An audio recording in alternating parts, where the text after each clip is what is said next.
আরে কি রে তুই বলিসনি? নিজের বউকে বলবি না? কি বলছিস শান্ত? তুমি একটা কাজ করো, তুমি এখানে বসো। তুমি এখানে বসো, আমি তোমাকে সব বুঝিয়ে কি বলছে? আমি আমাকে সত্যিটা বল। আরে আমি বুঝিয়ে বলছিলি তোমাকে। বাবা এখানে বসো, এখানে। মিথিলা দেখো, আমরা তো সেদিন কলেজে গেছিলাম, বুঝলো তো? কলেজ থেকে সোজা বাড়িতে ডেকে পাঠালো। তারপর তো সবাইকে ধরে ধরে গাড়ির ভেতর ঢুকিয়ে দিল। কিন্তু ব্যাপারটা হচ্ছে যে পিকনিক।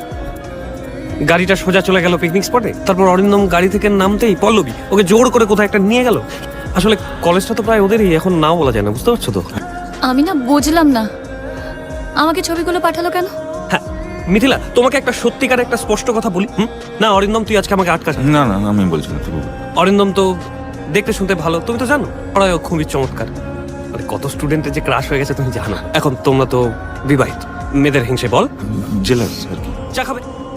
আমি চা বানাচ্ছি। আমি চা নিয়ে আসছি। ওরা কি আছে, পিকনিক গেছিলাম আমরা সবাই, তো ওখানে